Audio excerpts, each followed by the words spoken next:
Hello, everyone, and welcome to night 2 of the British Swimming Olympic Trials with Propulsion Swimming. If you haven't heard the previous night, what this is a live reactions and alternative commentary to go alongside with British Swimming's live stream. I'm your host, Scott, and with me is co-founder and my best mate, Dan, from Propulsion Swimming. How you doing, Dan? How's today been? Yeah, pretty good. I didn't tell you, actually, but I went for my swim for the first time. He's About back in the water. 3K I did in an hour. I was absolutely dead at the end. My legs were killing me. But yeah, no, very good. How's things with you? Yeah, busy. Very busy day. But I'm back in the water tomorrow, but not in a swimming pool. I'm open water swimming tomorrow. Sticking to the lakes, right? Yeah, it's gonna be cold, but I got the wetsuit for a reason, so I may as well use it. Yeah, well, the weather's good, so yeah, you'll be all right, won't you? If anyone hasn't joined us before, what this basically is to go alongside the British Swimming live feed. We create kind of a community of chat, questions. We give our own opinions on the racing. I mean, as yesterday, we fall into stunned silence occasionally because some of the races are so good. Obviously, as I say with every live stream, we don't have permission to show the swimming. We would love to be able to. We can do it. We know we can. We just don't have permission to, which is a shame, but we are doing the best we can. And we really enjoy kind of the community we have built from this live stream. We know there are several people who always watch along with us, and we see them in the chat section. We really appreciate their support. And if you are new to this, what we will do during while we've got a bit of time before this evening's racing and during the 800 meters, we will introduce Propulsion Swimming a little bit more to you, because we really are trying to build a home for British swimming on the podcast scene and on YouTube. That's right. I mean, like you kind of said, that we would love to have the stream on our live stream, as well as we haven't been given that permission, unfortunately, which is a big shame. I do think that we want to kind of promote swimming as a whole. We'd love to get there, but yes, we want to promote swimming as best as we can. And of course, it's the elite side of swimming that we're promoting this week. And I'll tell you what, there were some fantastic races this morning. There was, yeah. I watched along. It was brilliant. You were obviously working at the pool, but you caught up later on this afternoon. Yes. So why don't we preview tonight's events? So to start with, we have 2 800 meters, which are the fastest entry heats. We'll go into it a little bit more, but the slower heats this morning raced during the morning session, and then the 8 fastest entrants for the 800 are racing this evening. It's a little bit of a weird setup. I know you're not a massive fan, just race them together in one session, but it does kind of break up the 8 minutes of swimming for viewers at home that is spread out over both sessions. Yeah, I know Jazz Carling was a big fan of it, but it just separates out the race too much, and you might as well just do one event back to back. Then you can kind of see who the top 800 swimmer is in the country there and then. Because there were some really good swims this morning, especially in the male 800 meters, which are now this evening going to be completely forgotten, and those young swimmers are going to have no exposure of being in a final session. Well, exactly. If we stick to the men's 800 freestyle, Alex Hindle hit a massive 12-second PB. Huge. Now, I mean, I'm sure Andy Jameson will bring it up when he introduces the 800 meter later on, but you're right, it will probably be just forgotten, unfortunately, and that's a massive swim for him. And in fact, his time would have placed well in this final heat. He definitely wouldn't have been the slowest swimmer in this heat had he swam that. Something like it's a shame, right? Yeah, exactly. I think he would have gone in 6th fastest. So it's a shame. It's a shame it's like this. This is what it is. We'll just get on with it. So we've got the 2 800 meters to start with. On the women's side, that's the first race of the day. It's tough to see an Olympic qualifier come from it, thanks to the world beater that is Katie Ledecky, causing that Olympic consideration time to be 20 seconds faster than any girl in the water is going to go, if we're honest. But then on the guys' side, it's really interesting, because Dan Jervis, he will be disappointed from his 400 yesterday. He's got a chance to put it right straight away, and his personal best will get him on the plane. Definitely. Anything under 750, and you're in, basically. And we also have Kieran. Oh, go on. Oh, well, I was going to say, he wants to put that disappointment behind him, because I wouldn't say it was a bad swim in that 400 yesterday, but I would have definitely said that he was favourite to win that race. Although, like you say, Kieran Bird put out an absolute stormer of a race. That was the most that was an awesome race. And he goes in lane 3 next to Dan Jervis. So I don't know, there might be a little bit of mental psychology going on there. This 800 is his target event. We heard from him after the Mm. racing last night, and the 400 wasn't his aim going in. The 800 is his aim. So he's got a massive scalp by already being under that consideration time for one event. He's going to be full of confidence this evening, and I'm really excited to see if he goes under that Olympic consideration time. Well, in theory, if he can drop 5 seconds on a 400, he's got to drop 10 seconds on an 800. So mathematically, it makes sense. I mean, I had that logic in my head as well, but I know it's not quite as simple as that. It doesn't work out that way. It's not quite as simple as that. But he's got a fantastic chance either way. He's clearly on form, and he's going to give Dan Jervis a run for his money. And then we move on to the men's 200 meters at butterfly, and this one is going to be a straight shootout with James Guy and the clock. He's got to go a new personal best to make the Olympic team. It's not his favorite event. I know a month or two ago, he said he wasn't training for it. I think that's a bluff. I think he has been training for this. I think he's targeting this 200 fly. Do you reckon? I definitely think he's been training the fly because, of course, the medley relay, he needs to be very good on that 100 fly to compete with Dressel, of course. And I think just because he's got that aerobic capacity, that big engine that he normally had for the 400 free, it's kind of transitioned a little bit over to the 200 fly. You're right, it's going to be him against the clock, but I did say in the preview that Jay Lelliott is one to watch out for, and he did. He pulled out a good swim. He was impressive this morning. Yeah, he was not too far away from his PB, and I'm sure he'll want to try and break a Sheffield, the Sheffield records, of course. Yeah, he was very close to personal best. But it was a weird one because I thought there weren't too many swimmers, of course. And it took a 2:09 actually to make the final. So it does surprise me that Jimmy Guy took it out as hard as he did. But of course, it was his first race of the meet. So he does want to set a bit of a standard, I suppose, see where he's at. Definitely. And then we really get into the meat of kind of this evening session, the 200 backs. We kick it off with the female side, and there is 4 swimmers into 2 Olympic spots, if we're honest, because Medi Harris threw out a great time this morning that I didn't see coming. She's thrown her hat into the ring. You've got Georgia Davis, who has the pedigree for this event. And then you also have Kathleen Dawson and Cassie Wild, who both went under the Olympic consideration time this morning. They need to do that again this evening to get onto the plane to Tokyo. Yeah, we were previewing this race, and we said that Kathleen Dawson was really the one to beat, with Cassie Wild and Georgia Davis basically head-to-head for that one spot. But that PB from Medi Harris has put her name in the hat in the mix. She did a 60.95, so it's a bit of a big ask. She's got to knock off another second to get under that consideration time. And then she's got to beat one of the middle 2 girls as well, who both looked so impressive this morning. It looked like a walk in the park for them. Oh, they honestly, it really did. They looked very steady. It looked very comfortable, and I'm expecting big things. If we're going to go off anything that happened from yesterday, I'm expecting. I mean, potentially, I'm not going to say British record sort of swim because that was a fantastic swim from Gemma Spofforth back in 2009. But anywhere 58 mids, something like that would be a good swim.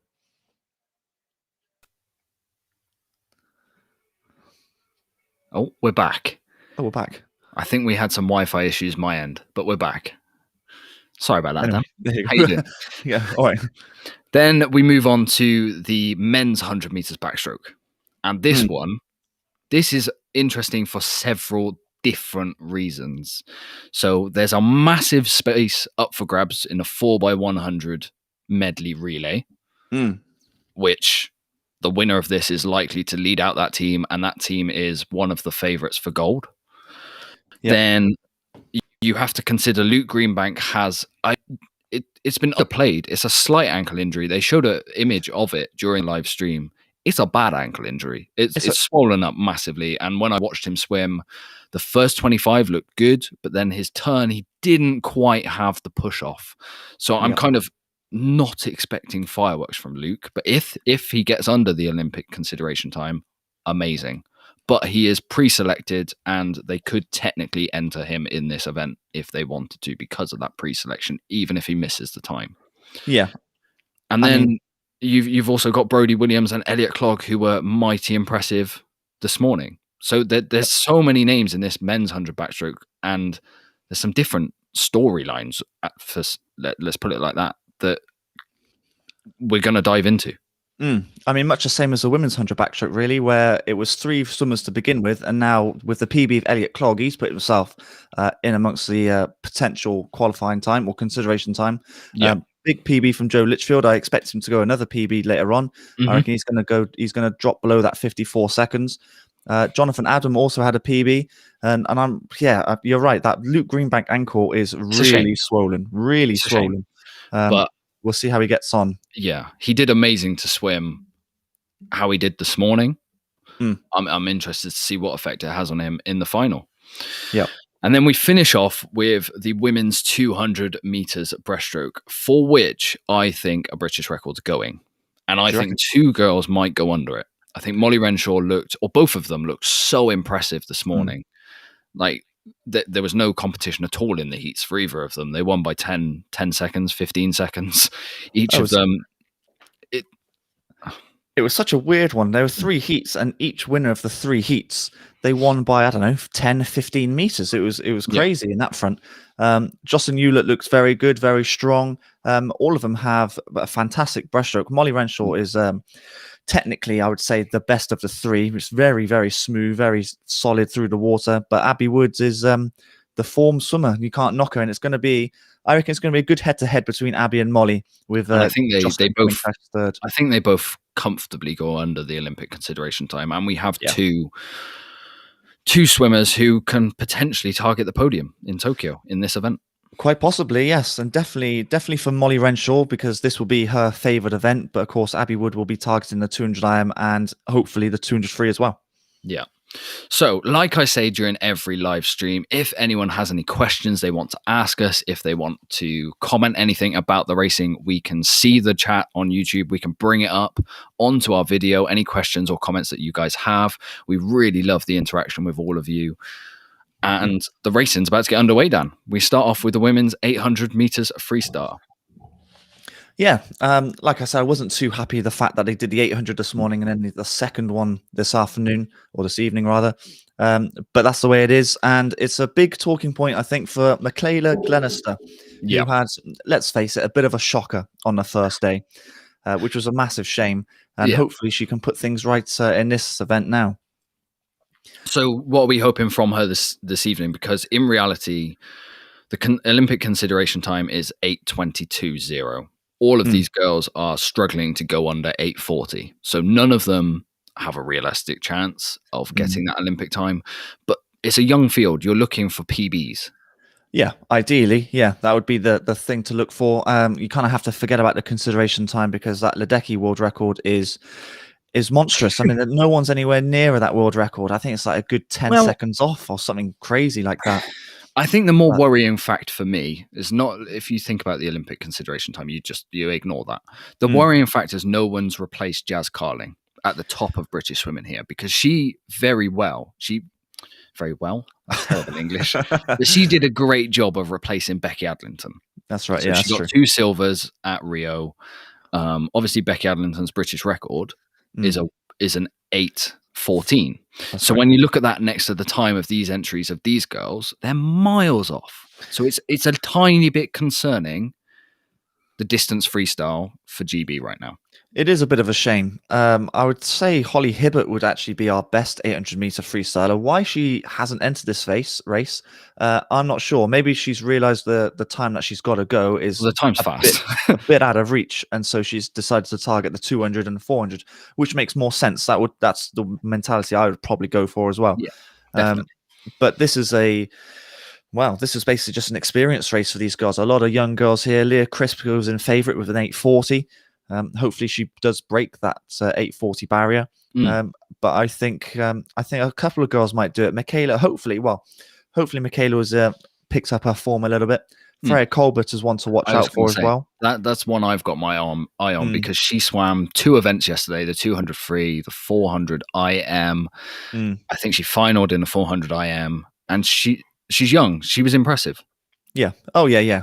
She definitely got the stamina to do it. I mean, it's very tough doing a 200 free, followed by a 400 IM, followed by another 200 free. Did you qualify for 200 free? No, maybe not. No, she qualified for the 400 IM final, mind you. Yeah. And now the next day she's going in for an 800. Tough schedule, but I think she's definitely got the tank to do it. But I think that the 2 yellow lanes are the ones to look out for. With Freya in lane 6 below that as well. So the start list is lane 1, Amelia Rodd; lane 2, Lauren Wetherill; lane 3, Emily Clark. Lane 4, Leah Crisp. Lane 5, Michaella Glenister. Lane 6, Freya Colbert. Lane 7, Ella Dyson. And lane 8, Amy Hood. So, in all honesty, between lanes 3 and 6, it could be a very even race. Yeah, well, hopefully they use each other to basically set themselves as pacers to just keep going throughout the whole race. It does look like that Freya Colbert has decided to go to the front and be that early pace leader. And I just expect the two yellow lanes in Leah Crisp and Michaella Glenister to basically just stay on a hip until maybe the halfway point, which is where the pace should change and the stroke rates and tempo should increase. Definitely. So you were a freestyler. What's key for an 800 meters freestyle? If you're coaching these girls beforehand, what are you saying to them? What before the race? Before the race. Well, it's all about pacing. These girls should also they all have solid technique. Technique is the main thing to focus on in training, and then it's just about holding that technique for as long as possible. I mean, the form and the technique will fade as fatigue sets in towards maybe the 700 meter mark, something along those lines. But it's just about holding that form, having a high elbow catch under the water, making sure everything is timed perfectly right, and just a steady rhythm of breathing, because you need to breathe over the course of 8 or 9 minutes. You got to get that oxygen. Just a little bit. Just a little bit. You need the oxygen in the blood. So, but these girls won't need reminding of that. It's probably the only thing they know is that they've got to have a set time every 100 or whatever their tactic is, every 200 or every 50 perhaps. So it depends what the tactic is, but it's just reinforcing the tactic for these girls. Are you counting strokes per length, or are you trusting your training that you are just going to hit that stroke count? I would have thought, because these girls would have done millions of lengths, millions of meters in training, so it's probably natural to them. So I wouldn't have thought it crosses their mind. Maybe in training they would probably practice it, distance per stroke, etc., etc. But when it comes to complicate it, when it comes to a race, I think it's just the one thing to think about, which is I need to hit 31 seconds per 50, whatever time it is. But yeah, that's the only thing I'd want to hear as a swimmer anyway. Now, we saw in this morning's 800 meters freestyle, especially on the guys' side, that the old school kind of 2-beat leg kick, you know, the just 1-2 lazy kick in a 800 meters freestyle, something that Jazz Carling did, something that Becky Adlington did, it's kind of gone. These girls here, you can see that it looks like they're using their legs a lot more than previous years. Well, I mean, you look at Katie Ledecky as well. She's also one that does that a very steady kick. It's more of a balance kick, isn't it, for those swimmers? Yeah, it's definitely not that 1-2 egg beater kind of kick anymore. Yeah, well, it's definitely not. It looks like it's a quick leg kick. So if you take a look at the leader in Leah Crisp, it looks like she's actually kicking quite strongly, but it's actually not. I think that's quite a relaxed sort of 4-beat leg kick. Right, okay. So I wouldn't think she's burning actually much energy at all just there. But it is surprising that the younger swimmers actually tend to use their legs a little bit more, maybe because they are younger. But at the same time, Katie Ledecky is not exactly old, is she? So, but she's a different sort of level. She's a different animal, isn't she? Yeah. So it does look like Leah Crisp is now pulling away slightly, although Emily Clark is nicely sat on her shoulder, and that's the position she needs to be in. Leah Crisp is the form, not the form swimmer, but she's the pedigree going into this race. She's the fastest entry, and so if I'm Emily Clark, that's the tactic I would be adopting as well. Stay on the hip, stay on the shoulder, and hopefully you've got enough in the tank to maybe overtake in the last 100 meters. Unfortunately, it does look like Michaella Glenister is just not on form this week, which is really unfortunate. I mean, I could be proven wrong. Hopefully she comes back in the back ends. That would be good. Yeah. But it doesn't look like it's quite clicking for her this meet. Very unfortunate. It's a big shame. Yeah, it is. It is. Maybe she just entered too many events and got overcomplicated it. But who knows? She'll learn from this. She's still young. Oh yeah, definitely. And Paris is just around the corner. Yeah, I mean it's only a 3-year cycle, isn't it? So it's not going to be as much of a killer as it normally would be as a 4-year cycle. Yeah, it's just a big shame. We kind of bigged her up so much in our preview, didn't we? just a tiny bit. Especially in the 400 IM. I really did think that I didn't predict that she would go to qualification time or consideration time, but I thought she would be a little bit more competitive against Amy Wilmot and Hannah Miley and Lily Booker. But never mind, these things happen, and hopefully she does learn from this experience. Yeah, so they've just passed the halfway point. I think now is kind of a good point to not pause on the racing, we'll keep it in the background, but introduce to new viewers of the live stream Propulsion Swimming. Mm. Do you want to go down? Or do you want me to do it? Oh, you go. You crack on. You like doing this. So we started Propulsion Swimming about 18 months ago now. We kind of saw a gap in the market on YouTube. There's a lot of big YouTube channels out there that cover swimming as a whole in tutorials or vlogs, but they're mainly based in America or Australia. There's very few people giving exposure to British swimming. So Dan is a former international swimmer. You swam at Cardiff. Yeah. You swam big open meets over in Eindhoven. You qualified for Rio trials until your appendix burst. Yeah. So you obviously have the experience. I have the technical know-how of video editing and podcasting, and I'm a big YouTube geek, if anyone knows me. Yeah. That's all I watch, YouTube. So we decided we'd come up with Propulsion Swimming and create a platform. So we created a podcast. We created YouTube videos, which are tutorials. And while swimming pools have closed, they've gone a lot more into kind of biography of swimmers and increasing exposure for them. Mm. But the podcast, we've spoken to Abby Wood, Joe Litchfield, Luke Greenbank. We've spoke to some amazing British talent, but also some great community swimmers as well. So we really want to, we like what British swimming are doing. They're not doing a bad thing. We just think there needs to be more voices shouting about, especially the younger swimmers coming through we want to increase their profile. In this age of social media, British swimming don't do enough in our Slightly opinion. behind. It's not doing quite enough in our opinion, and so we want to be the people to basically give it or promotion effectively. Like you say, this week is all about elite swimming, but we do community swimming. We're doing the Great North Swim and going to be vlogging my training in a very cold lake. So we're going slightly all over the place, but it very much, we want this to be a hub of British swimming. Absolutely. I mean, we don't just talk about the elite side of swimming. Like we have the guests of Abby Wood, Joe Litchfield, Hannah Miley, etc. We do get them on the podcast, but we also have people who do amazing charity swims. And we had nutritional coaches on. We've had Russ Barber, who's one of the best coaches of the last generation. Yep. We just want to spread knowledge to those who go onto YouTube. And I mean, obviously, YouTube is a massive platform now.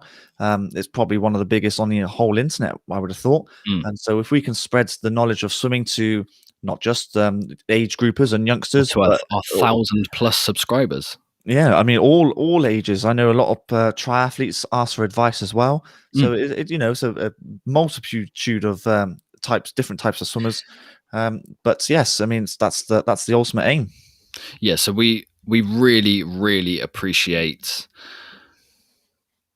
basically everyone who supports us, everyone who watches our live stream, everyone who watches a video, who comments. We really appreciate it. So 50 meters left for Leah Chris. Is she on course for a personal best? She's turned on an 8:12. Are you slightly behind here because we're actually coming into the last 10-15 meters or so? I might be. You're a little bit behind. Okay. So it's 8:40 now with 5 meters to go. So she is just outside that. She's going to finish in at 8:44 by the look of things. 8:44.67 is the time it is. Okay. So it looks like a lot of these girls are going to be off their personal bests. Maybe that's the COVID factor, that a lot of these girls haven't had solid training blocks for a long period of time. Quite possibly. I mean, actually, the best swims so far this year have all been in the sprint events. Yeah. Which is more, you don't have to be in the water as much as these distance swimmers. So it could be a factor with this COVID issue that we're all dealing with, of course. And with swimmers being out of the pool, it's all to do with land-based stuff. So, of course, the sprinters have been in the gym. They've been doing all their core. Whereas these distance swimmers, they need to be in the water. They need to grind out the meters and stuff like that. So maybe they have suffered. And maybe it's another reason why Holly Hibbot has decided not to swim this race. Possibly. It didn't look like there were any personal bests, unfortunately, in that heat. It's a shame. It was fairly slow times. But again, it's not an overly competitive field. It's concerning, but we'll see what happens come Commonwealth Games. I suppose it's difficult to get a bit of motivation going, really, when you when you know know you're that not hitting that time. yeah, you know the time's out of reach, and it Mhm. does put a bit of a downer on it. But big shame, but it's an area where British swimming does need to improve. We need the next Jazz Carling or Becky Adlington to step up, basically. We But do. We we're do. still waiting for that. So, what you might notice from this evening session is the heats, there's not quite as long gap between them as there was, last night? Mhm. There was like 4 or 5 minutes between each race. We don't have that problem tonight. I think if we watched this morning's heats, they started to get into the rhythm and rattle through it. So all the COVID protocols of spraying down every chair, every block, I think they really got into their stride. So hopefully we're going to have a bit of a quicker session, especially after these 800s. We're going to be flying through because there's going to be some fast racing. Well, I mean, there's only the 200 fly, the 200 breaststroke, and then the rest of them are all hundreds. So yeah, we should be flying through them. I mean, we've got to take our hats off to the COVID measures that are in the pool. Yeah. The amount of, I mean, those blocks are getting sprayed and all the stuff behind it sprayed numerous times. They're going to be so clean. It's unreal. It's probably the cleanest things on the planet. But Yeah, just a little bit. But these measures have to be in place at the moment. Rightly so. Health and safety, as I always say, is paramount. And I it think just goes from there. What annoys me the most about these COVID protocols, and we spoke to the swimsuit guy. I'm sure anyone who watches swimming on YouTube has heard of him. He's there competing. He's doing the 50 I believe, on Saturday. And Yeah, I think so. he's in the hotel. He's had a negative coronavirus test. He's isolating. He's not seeing anyone else. He's not allowed to be at that pool, which confuses me. Why not put these guys in the stands and give, especially because there's a lot of young swimmers there, give them the chance to watch your Adam Peaties, your Jazz Carling, not Jazz Carlings. Well, she's there, but yeah. She's there, but she's not racing. But Yeah. why not get them in the stands and give them a bit more exposure? They've had the negative test. I know you want as little people in the building as possible, but It's difficult I think especially there's wiggle room. Especially when they're all clearly negative. If they were positive, then they wouldn't be racing. They wouldn't be allowed to race. Yeah. So seeing as they're all negative, it doesn't make sense in my head not to just, especially if they're all on poolside in the stands that you can see on screen now, then it just builds a better atmosphere. So anyone you can see in the stands at this meet, that's a swimmer racing this evening, a member of media who's been allowed to go there, or a coach. Or a coach. That's it. Right, yeah. There's no one else. No one who's racing tomorrow is in that stand. It's a bit odd. It's a shame. And of course, those swimmers that are just in the hotels, they're doing basically the same as us, just sat on their watching beds, the live stream. watching the live stream. So it just makes no sense. And I'm sure the hotel is literally just across the road. It is, yeah. It's and all walking distance. Yeah, and all they got to do is just walk across the road, and then they're in the pool, and they can just help cheer on. Yeah, they're allowed to go to the pool for their training sessions, but nothing more. I don't understand it, but I suppose there's measures in place for a reason right now, and that's the way it is. I would change it if I were in charge, but that's probably the reason why I'm not in charge. So there you go. I mean, I did hear a terrible rumor that the swimming events with no crowds are the future for a little while. I really hope it isn't, but because it's an indoor arena, not like a sports stadium for football or rugby or anything like that, there is the worry that COVID protocols are going to stop crowds from seeing swimming, which would be a massive shame. But especially in this country, because we don't have open air pool. Well, we have outdoor pools. We have Lidos, but not competitive outdoor pools. Like this. No. So countries like America, of course, where there's loads and loads of them, they'll be fine, of course, because it's outdoor. But for us over here, our weather doesn't help, mind you. But it's not. Well, let's not hope it comes. Let's hope it doesn't come to that, and we'll cover that problem when we get to there. Yes. Yeah. Right. Next up, the men's 800 meters freestyle, and there's a lot more on the line here. Just because the Olympic consideration time is in sight, it's in reach. You're right. We said in the preview that Dan Jervis is head and shoulders above everyone else because on paper he's 10 seconds ahead, but of course no one expected Kieran Bird to do what he did yesterday. Nope. Which still stuns me. I mean, I'm going to put it out there now that that's the swim of the meet, and we've still got days to go. By a mile. I was talking to you, wasn't I? I was talking to you yesterday, and I said, even if Adam Peaty broke the world record, is that still better than Kieran Bird's swim? I wasn't too sure. I don't think it is. I think to go a 5-second PB at Olympic trials and make your first British team, I think that's more impressive. Oh man, it's just an awesome swim. So Stunning. of course now he's bouncing. he's next to Dan Jervis again. So I think there's going to be a bit of a mental warfare, I suppose, because obviously Dan's going to be slightly more negative than Kieran. Kieran's going to be on cloud 9. Yeah. So I imagine he's going to do roughly the same tactics. He's going to try and stay with Dan Jervis as much as possible. And what amazes me is that actually the 800 is his main target. Wow. Yeah, I know. I didn't know that going in. If I'm honest, I didn't do enough research about Kieran Bird. Well, nothing from the 2 Manchester meets told me that he was going to do a 346 and a 400 free. Nothing told me. I mean, he was around a 351 to something like that, and that was basically what his PB was. Mm-hmm. But nothing said he was going to do a 5-second PB. Well, no one saw it. Let's face it, no one really saw it. He looks very pumped up for an 800. Usually, you try and be nice, cool, collected. You can see he's been slapping his chest. He's pumped up. Yep. Interesting. If you're Dan Jervis here, how do you race it? Because you know Kieran Bird has that wicked last 50. He obviously has that in the tank. Do you go out hard and try and knock that out of him? It's difficult because I was saying yesterday that Dan Jervis is very much a pace swimmer. He kind of has one pace and only one pace available. I'm sure he can do a good sprint. I'm sure he can, but he will do a very steady normal 100 split all the way through. He's probably like a 59 all the way through. He's very consistent on that front. It's just whether Kieran Bird can stay with him, and then maybe, yeah, like you say, just nab him on the last 50 meters. Because that last 50 last night, I think he split something crazy. I can't remember what it was off the top of my head. I can't remember the splits now. I was too in awe of what the time was. So I can't remember any of the splits. But this is where Dan Jervis is more... You prefer him for this? This is his strength, yeah. The 1500, the 800, because they're very different races. You do have to have a very steady stroke rate, which he does. Yep. He's just the all-round better distance freestyler, in my opinion. That could all change, of course, but he's taken an early lead. 55.6 on the first 100. That's quite nice and steady. Easy speed, fast but steady, is what I was always taught when I was swimming. Yeah, you can see Kieran Bird. He's clearly comfortable with his tactics from last night. He's going to sit on that lane rope next to Dan Jervis and just sit on his hip for the whole race. It worked yesterday. Why on earth would you change it? No, and actually, it's just always letting Dan Jervis know that he's always there. He's always within reach, and maybe that's in the back of Dan Jervis's mind that if I can't get away from him in the next 200, 300 meters, then he will get me on the last 100. Who knows?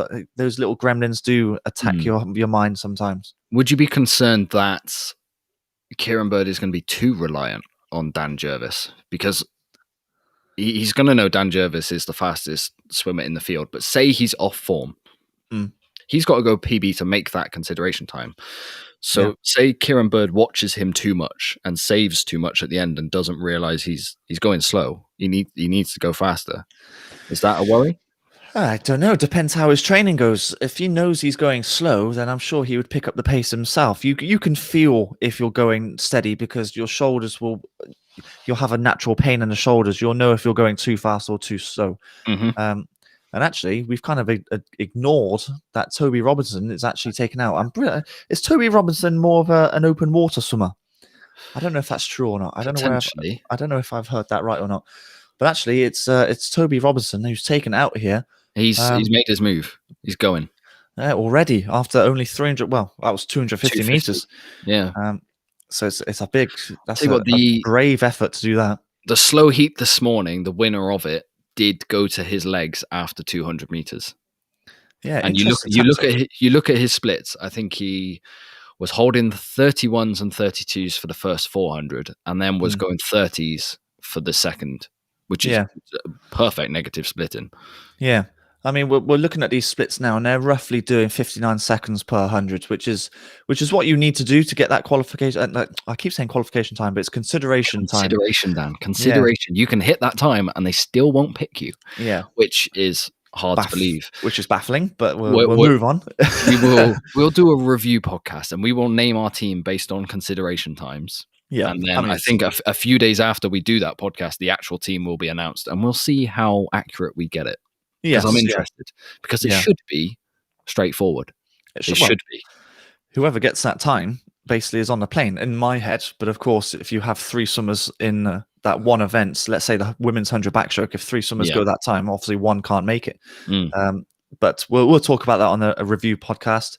Okay, so halfway point, Toby Robinson has turned on a 3:53.2.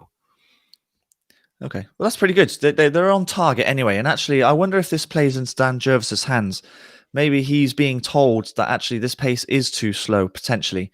And now he's almost, they are going to their legs again. So maybe the condition in these guys' legs are, they're obviously doing more kicking and training rather than the classic up and down quantity sort of sets, you know? To me, it looks like Dan Jervis is starting to make a move. He's starting to go, and I don't think we need to say too much about Kieran Bird. He's just going to sit on his hip for the whole thing. Yeah. Let's be honest. But Dan Jervis looks like he's coming back at Toby now. Yeah, I would have thought actually give it another 100 meters and he'll be in front. That's why it looks that way, because the stroke rate has now definitely increased. The legs have definitely kicked in. What's that split? 4:53 is that? Yeah, 53. Okay, so that was a 60 point for that 100. But they are picking up the pace.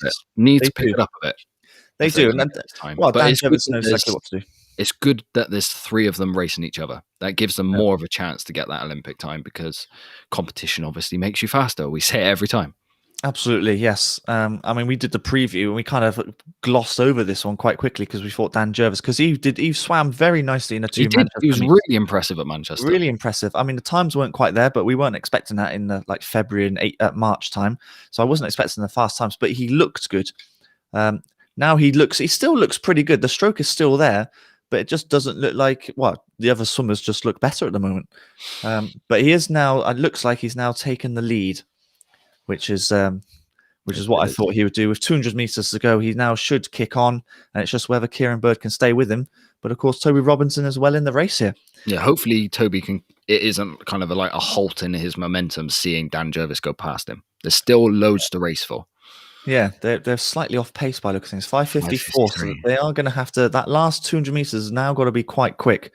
Do you think they miss it? It looks at the moment. It looks like they're going to miss it. But so what have they got to come back in? Oh, I can't remember what it was now. Was it 3? What was it? 54. So they've got to do, what's that? Quick math. 155, something along those lines. 150. Yeah, 155. Well, Dan Jervis is going. I can tell you that he's going. Maybe he's aware that this is too slow. Yeah, possibly. I wonder if the pacing has been wrong, because he's left them completely now. Too much for Kieran Bird, which is he's gonna have to go some. He really is. We'll take a look at his split and we'll know what he's got to do for the last 100. I think he's been concentrating too much on the 2 swimmers around him. I think yesterday might have spooked him. And possibly. I thought there might be some little mental demons in there. 6:52. So we've got to go a 57. But you can do it. He could do it. That'd be a hell of a second or final 100 if he can go it. But based on everyone's form so far this meet, I'm not gonna say he can't do it. Okay. Kieran Bird's still there on his feet. Yeah, he is. I don't think he's got enough to catch him. I don't think so either. I think it's a bit too far ahead, Dan Jervis now. But this is a good race. I wasn't expecting this. I really thought it would be a Dan Jervis showcase. Well, it kind of is, I suppose. But it is now. I expected it sooner. I think the Toby Robinson pace helps actually quite a lot. But Kieran Bird's coming back like an 21. Absolute monster. Come back in a 28. Possible. Yeah. Flipping it. Kieran Bird's last 50 very much reminds me of Freya Anderson. Yeah. And they both train in Bath. Oh, hey up. Oh my God. Oh, close. Oh, wow. My God. Oh, 750. He has just missed out. Or they both just missed out. Oh, he's missed it by 0.4 on an 800 meters. That's tough going. Oh.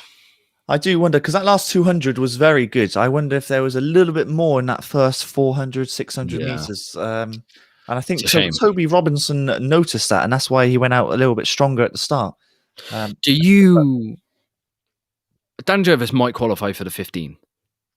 There's a good chance he qualifies for the 15. He's got that demon off his back now. Kieran Bird has qualified for the 400. Do you think both of them could be entered in this? Well, we've got extra meets to see if they can actually get it officially, if you like, then, rather than being considered in it's a difficult one. I would take them anyway. Yeah. I Um, think it's worth only noting. only if Dan Jervis qualifies for the 15. Yeah. Yeah. And then Otherwise, you might enter them. But Kieran Bird, he's on that's a 10-second PB. Let's not gloss over that. He has just done a 10-second PB. Did Luke Turley actually get third in the end? Blimey. I didn't see that one. And actually, that's the first time he's been under 8 minutes. That's a That's a 10-second PB. That's a 10 Tobias second Robinson has just had a 5-second PB. William Bell PB. Yeah. William Riley PB. Josh Williams PB. There's PBs everywhere there. 6 out of 8 PB'd. That was a fast race. They did pretty well there. They did exactly what they needed to do. But Yeah. I do think Dan Jervis maybe could have taken it out a little bit stronger at the start. I mean, 0.4. I mean, we're talking bloody nothing really. We're talking so small details. Yeah, but, it's tough. That's going to be really tough to take. I expect a very fast 1500 from him at the end of the meet. I really do. Depends how much he's got in a tank, because it's very tough to go for 400, then an 800, and then It's Sunday, 1500 at the end. It's Sunday. The 1500 is on Sunday, so he's now got a few days to rest up. He's not racing any other event, I don't believe. Well, he's going to have to do a massive recovery swim, because I'm not sure he's allowed to go to the pool until that Sunday now. No, he is. He's allowed to train. He's allowed to train. Okay, so he can do more recovery swims and get used to that pacing again. So, I mean, it was a good swim. That last 200 was very impressive. That last 50 meters from Kieran Bird was, again, sensational. Just makes you think if he's able just to start that little bit of burst a little bit sooner, maybe he could might have challenged that time. But we'll see. A little bit gutted. If we're honest here, he looks gutted. Okay, we survived the 800s, Dan. We survived. We talked through them all. That's the hard bit out of the way. We start with the fast racing. The fast racing, well, you say that's the 200 fly first, so it's not the but quickest of races. This is interesting because Jimmy Guy has got to go fast. Well, what's the time he's got to go? 1:55.45. His PB 1:55.91. More than capable. He's more than capable of doing it. Will he do it? Yeah, I'm going to say he is. Yeah.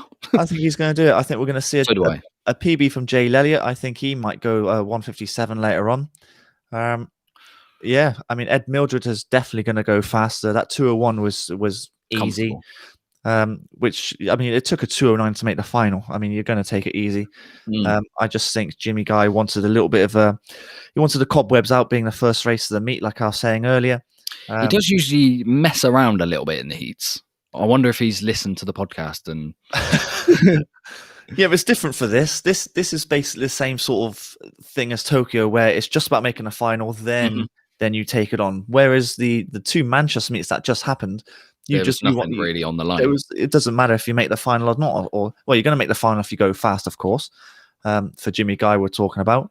So you just might as well just push both of them on and see where you are, both fitness-wise and see where you are training-wise. So, but of course, I don't mind it going steady in the heats for this sort of competition, because this is a major competition. Yeah, he slowed down for the. You thought he slowed down for the last 50, didn't you, this morning? Oh, he did. Oh, yeah. It looks way more comfortable for the last 50 meters. And I think he's got a lot more in the tank. I think he shaves another 2 seconds off, which actually doesn't get down to Olympic consideration. He's got to take another 2.5 seconds off than this morning. I think he's capable. A prediction in the chat is that he goes a 54.9. Ooh, that's fast. That is quick. I think that might be too quick. We'll see. Well, who knows? I'm interested. Yeah, who knows? I mean, I'd love to do a little wager on times in the chat, but it could get very dangerous. We've already got one at the end of the meet, and we're going to be. We'll explain when it comes to Sunday. If you've listened to the podcast, you'll know the wager. I'm a little worried. I don't know. I mean, Tom. Well, we'll get to it. We'll talk about that. I mean, form changes all the time, and pressure. Different swimmers deal with pressure differently, and Jimmy Guy, I know, doesn't fold under pressure at all. So, 200 fly at the Olympics. Is this a done and dusted race? Well, he's got to be talked as a favourite. That Christoph Milak, he just he swam. What did he do? 1:51. It was like a month ago. 1:51. Hungarian like yeah. Done and dusted. Is this over? Any competitive for the gold? Oh, I think Sato's targeting it, which is odd. Oh, he'd be swimming it. Yeah, definitely. He's a 200 fly and both IMs, I suppose. Yeah, he's not doing the 400 IM. I don't think he I don't Chad? think I think he's more of a 100-meter swimmer now, Chad. Yeah, He'll be entering the 200 fly. Oh, He'll be yeah, yeah. ahead. He'll be after 100 meters. But Milak's back end speed is too good. Too good at the moment. There's no I one out reckon there. he could do a 400 fly. Maybe. Maybe he does that in training. It wouldn't surprise me he does that in training. But Yeah. he is head and shoulders at the moment ahead of everyone else. The only one to go under 151. He's a bit good. He's a bit good. And I think he's only 21, which is scary. Yeah. He's going to be good. He's going to be Absolutely very scary. good. And talking to someone young, Ed Mildred is one to look out for as well. I You really like hope the he looks of him, swims don't well. you? Yeah, he reminds me of who was that Cali swimmer? Oh, Eddie Wang. He reminds me of him. The same sort of age and the same sort of speed. Those two could be the next 200 fly sensations, I suppose, I was going to over the say, next couple of years. Ed Mildred's got to go some to match Eddie Wang at ISL. He was really good. Oh yeah, he's really good. Yeah, I don't know what Eddie Wang's PB is long course, but I know he was swimming. I haven't seen him swim long course. No, I haven't. No. But either way, we've got Ed Mildred, who's British, which is great. Swimmer from Northampton. Hopefully he's next to Jimmy Guy, so hopefully he will be encouraged to stay along next to his hip, next to his shoulder. Under 2 minutes would be good. Yeah, I think he'll definitely go under 2 minutes. That's just whether you'll get a PB or not. Low 58 would be pretty good. So in lane 1, we have Freddie Clampett. In lane 2, Thomas Bealey. Lane 3, Ed Mildred. Lane 4, Jimmy Guy. Lane 5, Jay Lelliott. Lane 6, Reese Edwards. Lane 7, Jacob Goodman. And lane 8, Cole Hewitt. I'm fascinated by this. This might, if he gets this time, it might be a speechless moment. Do you reckon? Potentially. We got to talk about Reese Edwards really quickly. Big PB from him. I think it was about a second and a half or something along those lines. Big PB. He can go under 2 minutes. Oh, big ask. I'm not so sure about him. I mean, he might have done the best he could in the heats, but I could be wrong. But all eyes will be on Jimmy Guy here, whether he can get this Olympic consideration. Jay Lelliott's 158 is good for Jimmy Guy. That will push him along. Yeah, definitely. He will be kept very honest for the first 100 meters. But knowing Jimmy, he will take this out like a bullet. Do you reckon? Yeah, there you go. Yeah, he's already out. Okay, good. Yeah, well, Jay's actually more of a back end swimmer, so expect him to just take it out steady and he'll come back the last 50, 100 meters or so. But Jimmy Guy has absolutely gone for it. He's a body length ahead after I think he has to. 45 meters. It's just how much is left in the tank. He has to take this out hard. Oh, I didn't spot that turn very well. 24.5 is a very good 50 fly time. That's not slow. He's going for it here. Jimmy. If he keeps this up, he's getting it. Absolutely getting it. Oh, he's doing a Chad. I hate seeing the last 50 of these 200 flyers. It really hurts to watch. He looks good though. He's looking smooth. If it hurts to watch, then God knows what he's feeling in the shoulders. God. You know, 53.0. So he's going to have to come back on a 102.4. That's doable. He can absolutely do this. And so he goes to saying he doesn't target this race. He should do after this if he makes it, of course. Jay Lelliott's going to come back here. He is coming back quite strongly. But all eyes on Jimmy Guy. I was going to say, Jay Lelliott now has a clear marker to aim for. Yeah. But I don't know, actually. He's so far ahead. Oh, he is miles ahead. Oh, a bit of a glide insert turn. Oh, that was laboured. Oh, dear. Oh, 33. It's going to be close. He's going to have to come back pretty strongly here. But the stroke rate's still good. The hips are still high. The kick is still there. Jay Lelliott looking strong. He is coming back at Jimmy Guy. He's not going to have enough pull to catch him up, though. I hope he spots his finish better than he did this morning. He glided from about 3 meters out. Yeah. Come on, Jimmy. It's looking pretty tough. The arms he's swimming are heavy. In treacle now. The arms are heavy. You got to get your head down now. Jay's going. 153, 154. He might do it. He might have done it. 155.20. He's done it. He's done it. Yes. Get in there, boy. Oh my God. What a PB, Jay Lelliott. Wow. 156.76 for Jay Lelliott. Ed Mildred, 156 low. That's exactly what I wanted him to do. Good. Nice. What Jimmy Guy, well done. Another one to add to the list. I mean, he was already on the plane anyway because of that 4x1 medley, but he's now, you might as well. Part of the team. He hadn't got a consideration time yet. No, but he was already pre-selected, wasn't he? That was brave to take it out that fast. 155.2. Where does that put him in the world? That must be quite high up in the world right now, because that's not slow.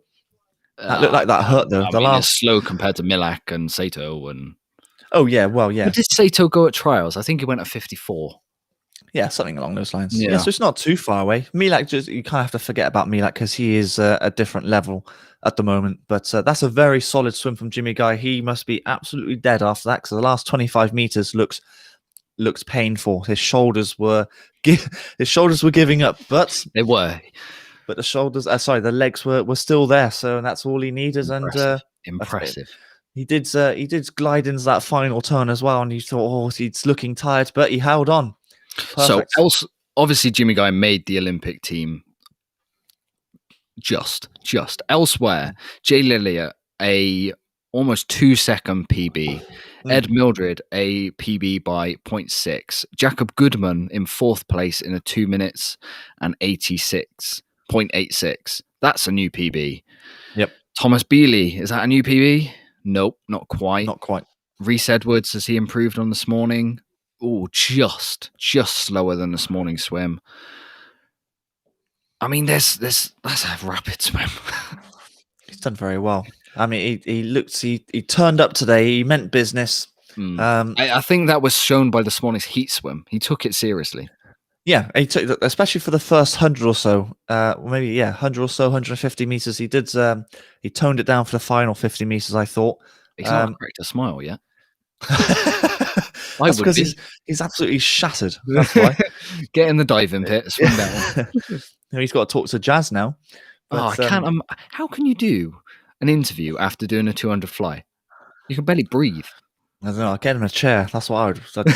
Get him a chair. Get him a bed. Get him a bed.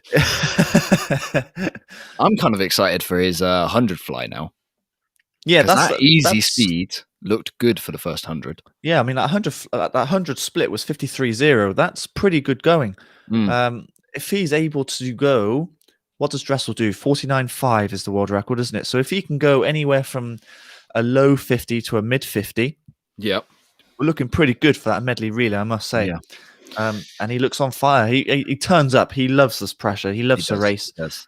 So, I know the change over to Bath and to Dave McNulty has made the big difference. Yeah. Because he's done that. I think it's only within the last season and a half, he's gone down to Bath.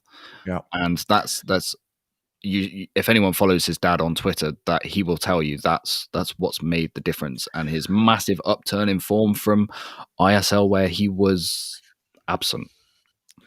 Yeah, it was disappointing at ISL. It really was. Maybe he was just in a very hard training cycle. To be able to do a swim like that. I think a lot of distance, because I class him more as a distance swimmer, weirdly, because he used to be a 400-meter swimmer and a 200-meter swimmer, freestyle, but he's now adopted more of the 100 fly. But he still has that aerobic capacity that I keep going on about in the tank, and that's why he's able to smash out a 200 fly. But exciting times, especially for the 100 fly, which comes later on. Yeah, that's going to be really exciting. If he can go a low 50, awesome stuff. Okay. First big race out of the way. Consideration time hit. Is that the first one of the night? It is. It is. First one of the night hit. Well, the next race, the women's 100 backstroke, we already have 2 consideration times swam this morning. Cassie Wild and wait for this. Kathleen Dawson, wasn't it? Now, I've only just found out that you can't actually, even though you've swam at consideration time in the heat, it actually doesn't count. You've got to do it in a final. You do, which is a shame. I fully expect those girls to do it anyway, but they just got to do it again. It's not that it doesn't count. It means, I think it's like order of selectability. Let's use a stupid word like that. That's a silly word. Order of selectability. So if you hit the time in the final and you win, you're on the plane. If you hit the time in the heats and don't win the final and don't hit the time in the final, it then is a sense of it's coach's call and it's a lot less convincing for you to go. Yeah. But I fully expect both these girls to go under that time. We spoke about at the start of the show that it's 4 into 2. I think from this morning's swims, it's more likely to be 2 into 2. Possibly. I mean, we kind of said that Kathleen Dawson is the one that is what did we say? I think she was the second fastest Second fastest in the world. From the Manchester swim with a 58.6, which is extremely quick. So I do expect her maybe to drop it by a little bit, 58.5, 58.4. I got a punchy prediction. Go on in. I told you this beforehand. I think that British record's under threat. I really do. That would be a very, very, very good swim. I don't think it is. I think a 58.1. I think 58.4, 58.5, something along those lines from Kathleen Dawson. I think Cassie Wild maybe goes 59 dead, not quite breaking that 58 mark, which is still a PB for her. That would be a 0.5 second PB for her. Mm-hmm. Georgia Davis is one that she's going to have to put a bit of effort in here because she's suffered from the delay in Tokyo, hasn't she?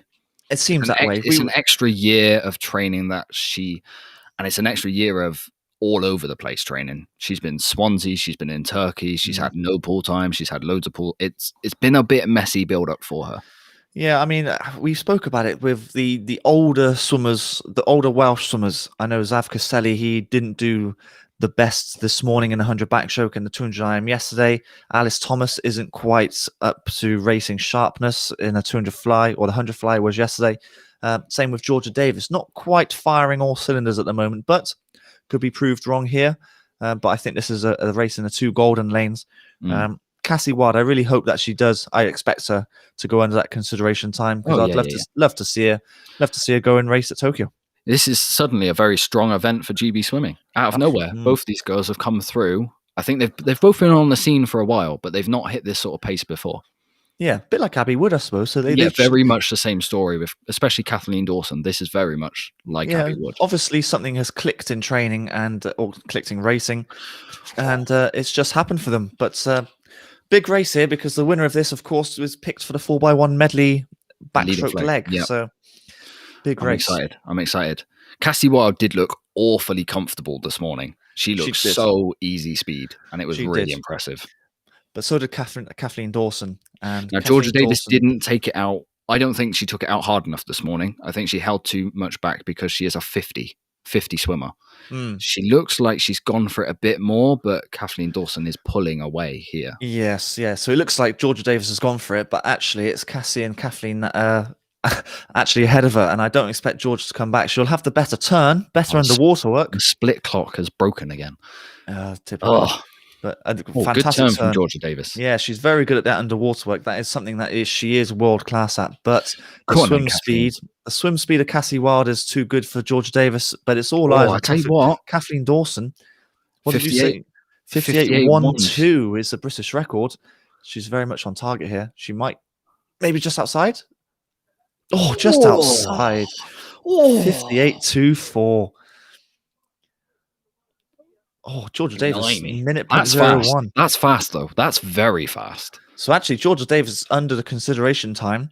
And she's missed it. Missed it. You got to finish top two. That's the two Sterling girls take it. Yeah. Very good swim. You weren't too far off. She gets it in Tokyo. She gets it in Tokyo. Yeah. Well, that British record was 2009. That was a super. That was in the super suit. And that was a world record at the time, I believe. That 58.1, that Gemma Spoffhoff swim. Yeah. So very good swim from Kathleen Dawson. So if she was second fastest in the world back in Manchester, maybe she's number one now. But Cassie Wild is another good swim for us. Yeah. You've got to remember Regan Smith still hasn't really raced properly the 100 back this year. She's been targeting all sorts of events. Oh, yeah. Well, we put her down as the most versatile swimmer in the world. She's able to do world-class 200 IM, world-class 100 back, world-class 200 back, 100 fly, free, 100 fly, all sorts. She can do it all. That's a great breaststroke. That's a very good swim. And I expected Cassie Wild to maybe go slightly faster, but she got a new PB. I can't complain too much. Yeah, just underneath, wasn't it? I think it was still 59.5, which is what our PB was. 59.51. Yeah, so 0.05, 500ths quicker, which can't complain. It's a PB. But Kathleen Dawson, that's a fantastic swim. And she just looks good, doesn't she? The swim speed looks awesome. Really good. Maybe a little bit more underwater work off that turn, but that's, I was going to say an easy fix, but it's not. It's not an easy fix. But we got 3 months or so to fix that, make it better, improve it. And maybe she goes under that 58 mark. That would be awesome. So elsewhere, Maddie Harris did hit a new PB. She did. Yeah, that's right. She did. Hopefully, I Alicia suppose. Wilson, new PB. That bodes really well for her 200 IM at the end of the meet. I Mm. think that's on Saturday. That's going to be really interesting to see if she can make the team there. I know Mm. she trains over in America. This is her first meet over here for a very long time. I'm looking forward to seeing what she does there. Yeah, Is there a PB for Lauren Cox as well? I believe so, from City of Coventry. I think so. I can't. Yeah. The results aren't up just yet. Oh, I've got the live Oh, you got the result live. here Oh, for me. you Yeah, haven't put it on the she screen. hit a new PB. Honey Osrin, new PB. Yeah. And Charlotte Evans just missed her PB, but an improvement from her race this morning. So that was a good race. Yeah, women's backstroke in this country is in a very good spot at the moment. And Kathleen Dawson is leading the way. Well, in fact, actually, it's a Sterling swimmer. Sterling is leading the way. They're doing something right up there because, of course, Duncan Scott got the British record yesterday in a 200 IM. Something is going right up there. I was going to say none of them raced at the first Manchester meet, and it surprised us. Yeah. We thought they might try and get a few meets in, but all of the big names from Sterling that we expected to do well are doing better than we expected. Yeah, they are. Yeah, they've so obviously missing that first meet did not affect them one bit. Yeah, maybe they've done some racing and training. They do racing and training all the time, of course, with like broken 200s or whatever. But maybe they might have been a closed doors meet up in Scotland between quite possibly Stirling, Edinburgh, Aberdeen. Who knows? Maybe, yeah, who knows? But they're doing something right, and it's good that these two can train with each other, so they can push each other on. Cassie Wilder still got years ahead of us still, but yeah, I mean. Just awesome. Fantastic swim. So we've got 2 Olympic considerations in 2 races. Jimmy Guy, Kathleen Dawson. I suppose it's 3. Cassie Wild, of course. Yeah, so 3 instead for 2. Can the men do it in the 100 backstroke now? It's going to be close. They're going to have to go their PBs and some to get this. Right. Well, let's preview it. Men's 100 meters backstroke, because this one's equally as close. There's 4 swimmers. I think after this morning, Elliot Clogg put his name into that ring. He did, definitely. So you got Joe Litchfield, Luke Greenbank, Brodie Williams, and Elliot Clogg. Now, my favorite for this is Joe Litchfield. If anyone doesn't know, Luke Greenbank has quite a bad ankle injury. He was out on a walk and just twisted it. Big shame. Yeah. Luckily, he is pre-selected. This is exactly what that pre-selection criteria is for. He's definitely going for the 200 back. Let's be honest. This 100 back, it might be a bit more of an argument in the coaches' selection meeting to take him in this. Let's see how he goes. Obviously, this morning he was lacking a little bit of power off his turn, which is usually a very strong point for him. Yeah, I mean, I think the European champs in two or 3 weeks' time is now actually going to be a bit more of a gauge for these boys. Because now, because of that injury, I do kind of expect Joe Litchfield to win this race, weirdly. He's on fire. Last night's 200 IM, to me and Dan, that wasn't unexpected. I think both of us perfectly saw that coming. And we said in our preview show that he might be targeting this 100 back as well. I would if I were him, because Luke Greenbank isn't a solid pick for the backstroke leg on the 4x1 medley. And Brodie Williams, who is another name to look out for, is more of a 200 backstroker as well. Yeah, well, he'll definitely come back on the last 50 meters. Whether he'll have too much to bring back at the end will be the biggest question, I suppose. Joe Litchfield, I would say, is the biggest name to watch out for, just because of that Luke Greenbank injury. Yeah, they might zoom in on it on camera. I would expect them to while he's behind the blocks, because it's black and blue. Yeah, they said it was a little injury, but it was really bad. They zoomed in on it this morning, and I thought, oh, that's really quite bad. He's doing well to be racing. Yeah, I was, in the back of my mind, I thought he might do this 100 back and that's it. He might not do the 200. We'll see. Well, we'll see. I mean, it depends. He's going to have to put a lot of ice on it. I'm sure he's putting ice on it pretty much all the time to try and get the swelling down. But yeah, all credit to him. He wants to race it, and that's what he's going to do. He might still win this race. You never know. But Brodie Williams is someone I want to watch out for. I don't think he's quite got in a tank for the 100, but the 200, I do kind of expect him to make it, actually. 200, I think he might go that. What did I say? A 155? I think he might get there. Yeah, I think so as well. He's in really, really good form. So in lane 1, we have Daniel Cross. Lane 2, Craig McAnally. That's the big name, It's who's a kind big of gone name. under the radar as well. Yeah, yeah. Lane 3, Brodie Williams. Lane 4, Joe Litchfield. Lane 5, Luke Greenbank. Lane 6, Elliot Clogg. Lane 7, Jonathan Adam. And lane 8, Liam White. This is going to be a fast final. A lot of these guys hit PBs making the final tonight. I wouldn't be surprised if we see 2 or maybe 3 swimmers go under 54 here. That wouldn't surprise me at all. Wow. Okay. I think Joe Litchfield does it. Luke Greenbank depends how his ankle's looking. Like you say, he didn't have the strongest of turns because maybe he can't put the pressure on the wall as he normally can. Well, his start still and Brodie Williams, of course, I think he could do it. Luke's start still looked good this morning. That was kind of the one save and grace, I would say. Yeah. I don't know who. That swollen ankle has made it a little bit more interesting because I would say Greenbank was the favourite if he was fully fit. Because he has tapered for this. He has, yeah. He told us on the podcast, didn't he? Yeah. Where a lot of people, because he's already been selected, a lot of people were assuming that he was going to train through this, but actually, he wanted to stick to the normal schedule as though he hadn't qualified. So he wanted a little bit of a taper. Marshall squad. Yep. Yeah, they all, even PT, he tapered for his. He didn't fully taper, but he somewhat tapered. Yeah. Oh, that's a good start from Joe Litchfield. You say it every time, mate. You don't need to keep saying it. I know. There's a drinking game every time you say a Joe Litchfield start. There's no alcohol in the house, I'm afraid. Maybe come Tokyo when we're previewing races at 1 a.m. Yeah, maybe. Yeah, but I'll fall asleep if that's the case. Yeah. So Greenbank's swim speed, he's caught up here. Yeah. Whether Joe can push away on the turn, which I kind of expect him to. His turned in a 25.9 for Joe. Oh, that's a great turn again.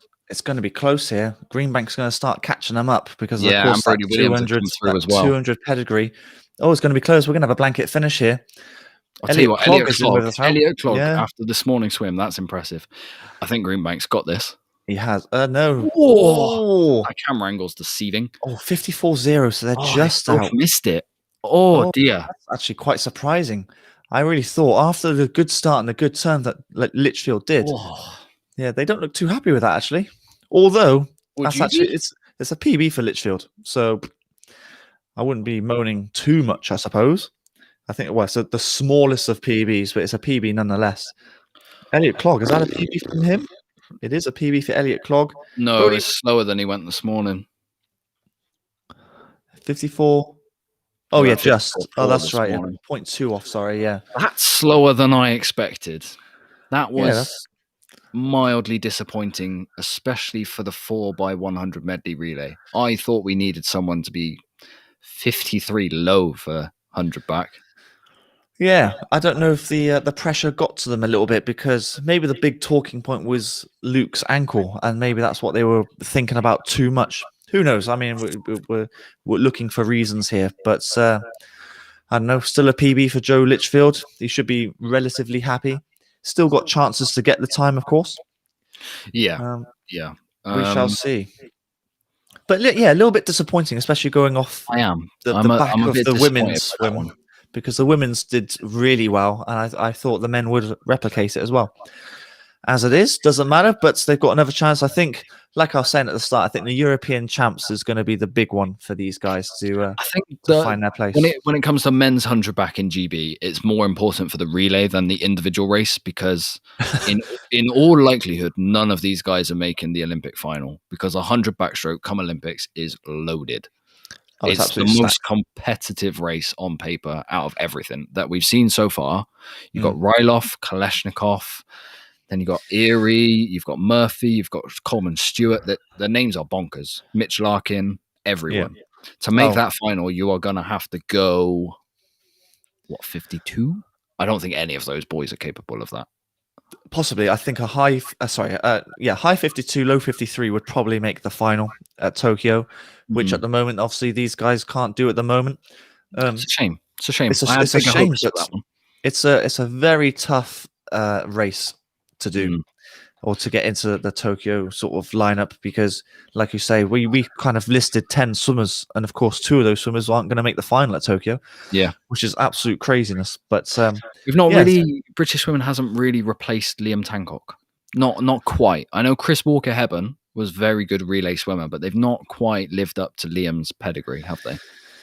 Yeah, it's a shame. We haven't really, apart from Lynn Tancock, I can't think of another really, really world-class backstroker. I mean, these guys are world-class. Let's not take that away from them. But we haven't got a world-beating 100 Not backstroke quite. swimmer Not in quite. general. But we always have on the women's side, which is interesting. It's just the way it is, I suppose. But of course, Joe will be looking to come back for the 200 free. I'm sure he's got other races. What other races is he doing? Is he going to do 200 backstroke? I Don't know if think he he's doing will. 100 fly. 100 fly, He might be yes. doing 100 Yes. fly. Yeah, he'll do 100 fly. So he's got a couple more races. But at the same time, he won that race. So right now he's in pole position for that medley relay. He's still going. As of right now, I would have thought so, yeah. Yeah. Which is why I think the European Champs is going to be the biggest race for And men's and the backstroke. Maybe Glasgow as well. Because there's a rumor that GB aren't taking a team to the Mare Nostrum because of travel restrictions, but we'll get to that. Let's not concern ourselves with that one. Well, yeah, one meet at a time. Euros is first, so we'll see how they go at that. Okay, finish tonight's session. I think this one is going to be an absolute belter. Women's 200 meters breaststroke. Yeah, well, we've got the joint British record holders, in Jocelyn Hewlett and Molly Renshaw. Molly Renshaw is the more recent one of those breaststroke records, guessing it this year. Jocelyn Hewlett got it back in 2017. Jocelyn hasn't been much the same as the older Welsh swimmers, not quite up to scratch at the moment. The race sharpness isn't quite there. But Molly Renshaw most certainly is race sharp. Abby Wood is most certainly race sharp as well. They're both capable of hitting this. The 2:23.3 looks slow compared to the times they've been swimming recently. Yeah, weirdly it does. Yeah, it really does. I expect them to go at least 2:22, both Molly and Abby. It's whether they go under that and go 2:21, which of course then makes it a British record. Yeah, in our preview podcast, I thought both of them might go at 2:21. I really thought they would. I wouldn't put it past them. Very comfortable this morning. They're best friends. Amazingly, I think they might even live together over in Loughborough. So it's how fast can they go? I'm interested. Abby Wood's going to be a little disappointed from her 200 free last night. She's got some demons she wants to get onto that team already. She doesn't want to leave it till day 4 in the 200 IM. Let's get it out the way now. Yeah, I mean, she might have a little backup thinking that she'll be on the team because of the 4x2 freestyle relay. I expect her to be on that. Whether they take them or not. Yeah, Paul Boyd put out a tweet last night that the times that were done in the four top 200 swimmers, if you add them together, don't make the Olympic consideration time for a 4x2 relay, which would be a massitive shame if they didn't take that. It would be a bit of a shocker. I'd like the idea of us taking a relay for every relay. Yeah. I just feel like that's almost mandatory. It's like you have to do that. But I think there's more in a tank from those swimmers anyway. You've got to remember that the Tokyo Olympics are still 3 months away yet. So these girls should be getting quicker every month, I suppose, really. But this will be a good race. Do you think this will be a British record? Do you reckon? I do. I really do. I think Molly Renshaw's in such good form, and so is Abby Wood, that the two of them are just going to drive each other to a rapid time. My fingers are crossed. I really am. After that last race, we need to go out with a bang.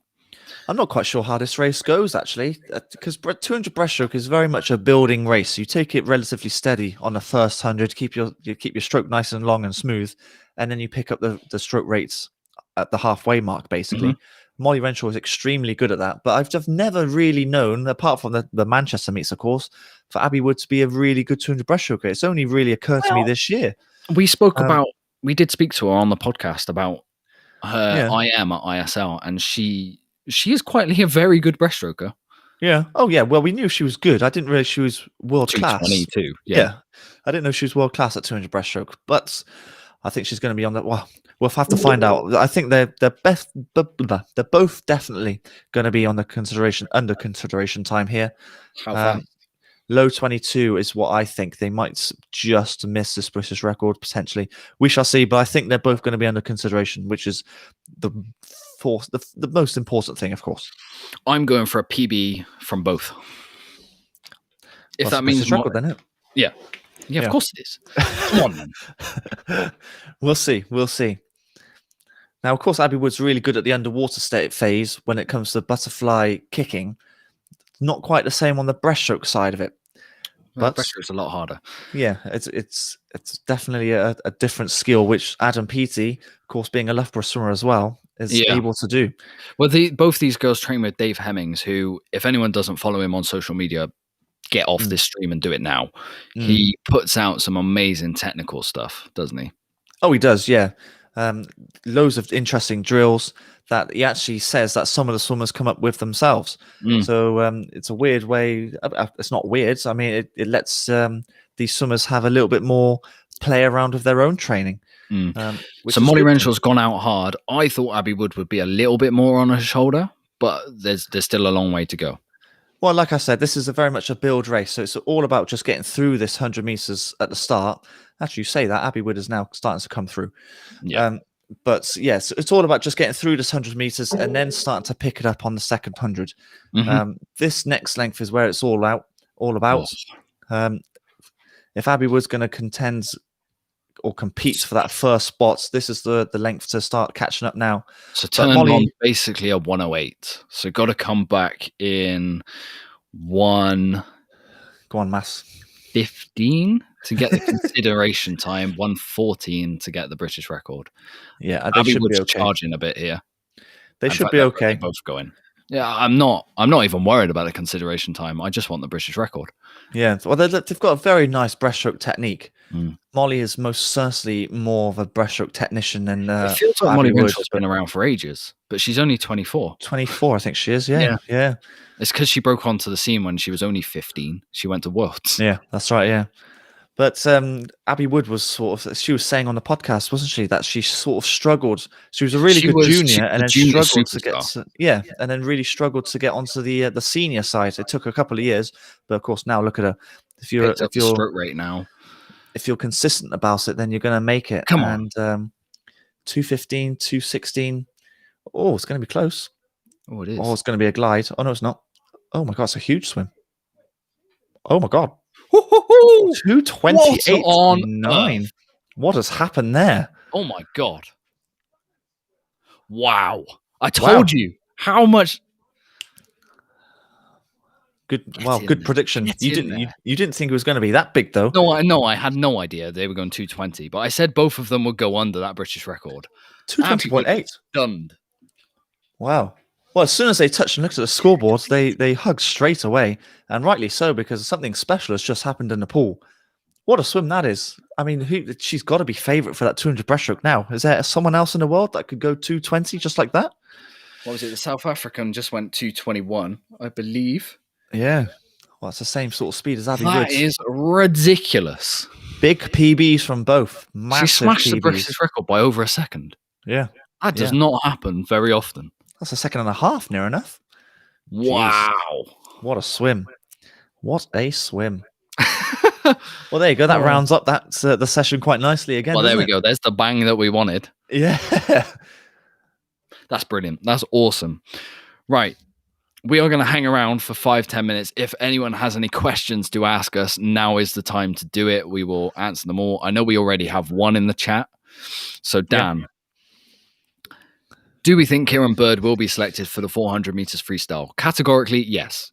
There is no, if he doesn't get picked for the 400 freestyle, we will campaign for him to go. I will happily put all of our effort because a 3:46. Yeah, 3:46. How can you not pick someone to go? You've set this consideration time. He's gone it. He's on the plane. Well, then if they don't pick him, then what's the point of the whole system? Yeah, it is. It is. You're right. That's exactly pretty much what I was going to say. There's no point of having these consideration times if they're going to be in place. A swimmer gets it, and then you don't take him. That's. I think that'd be a bit of uproar. Actually, I really do. That would not go down well in British swimming, and I'd be taking him. Absolutely take him. Absolutely. And I would. Well, seeing as though he's quite close on the 800 as well, I think he'll get down to that point next month or so. So he'll have 2 events to go to, I would have thought. But it'd be a shocker, an absolute shocker if they would they wouldn't take him. Next question. Do the 35 spaces include swimmers or divers? I believe it's just for swimming. Yeah. I'm not sure if open water is included in that. It might well be, in which case there are 2 swimmers for GB who are likely to go in open water. I think we can only take 2 open water swimmers. It's 1 male and 1 female. It's 1 male, 1 female. The male one is decided because of Jack Burnell's retirement. It's pretty much done and dusted. Hector Pardo is taking that spot. And I would have thought Alice Deering has all but secured her spot as well. Yeah, pretty much. Whether those 2 are actually included in the 35, I'm not quite sure, and I don't think so. I don't think they are. I think it's classed as a different sport, kind of. So and I think if you read the policy, it's 35 max with the possibility of taking 4 extra reserves for relays. Yeah, something along those lines, which makes sense, I suppose. Yeah. But we took only 26 to Rio. So 35 is really good. So 35 would be a lot more. I don't think we'd be filling all 35, but at least the slots are there for swimmers to take up. We'll see. But yeah. Right. Next question. Who's making the men's 4x200 team? Now, this is so hard to pick because that 200 free at the end of this whole meet is, we said it on the podcast. It's probably the biggest race in British swimming domestic history because it's huge. That's how we've labelled it, because it could go anywhere. I think obviously Duncan Scott would be his head and shoulders at the moment. I really do think he's got a huge chance of winning gold at Tokyo. I really do. And then it's just who joins him as the other 3 swimmers. I think Jimmy Guy goes. Jimmy Guy is one of them because he's relay master. Yeah, he really is. He would be on the anchor leg. Would he be on that? Maybe he might be first. I'm not sure. He's definitely going to be one of those positions because he is extremely strong, fierce competitor. I think Tom Dean would make it. He hasn't quite turned up this meet, but of course we've heard that he's been struggling in and out of training. Yeah, with COVID stuff. But I think he would be on the team. And then that last position, I think up for grabs. It really is. Joe Litchfield is already on the plane based on yesterday. Yeah. So he's part of the relay. Whether he swims the final is another question. And then I'm interested to see if Matt Richards makes the team in the 100 freestyle, because he then might swim the 200 relay, and it could be almost a swim off in the heats for that relay. Whoever out of the 2 of them swims faster might get that spot in the final. Yeah, it could very well come to that. But then there's several other swimmers as well. But we go into that on Sunday because there's huge ramifications of that race. Yeah, I mean, if we were to pick the first 3, it'd be Duncan, Jimmy, and Tom Dean. And then the 4th one is, then it's a shootout, basically, to whoever gets that last spot, which makes that race so exciting. And it's the last race of the whole meet, so can't wait for that. Yeah, can't wait. Right. That rounds up tonight's live stream from Propulsion Swimming. Thank you so much for everyone who joined us. Yet again, we were left speechless by British swimming. There's some amazing swimmers out there. We cannot wait for the next 3 days. We are here every night answering all of your questions, giving our expert opinion. So please subscribe to the Propulsion Swimming YouTube channel so you don't miss out. Yeah, well, we've got lots coming up. We've got another 3 more days of this, haven't we? So we've got loads more racing. Really can't wait. It's going to get better and better as the meet goes on. Hopefully more British records. We've had 2 British records in 2 days. So hopefully we can keep that consistency up. But and I called them both. I'm happy about that. It is nice when predictions come in. It is nice. Right. So from myself, Scott, and from Dan, thank you so much for joining us this evening, and we will see you all tomorrow.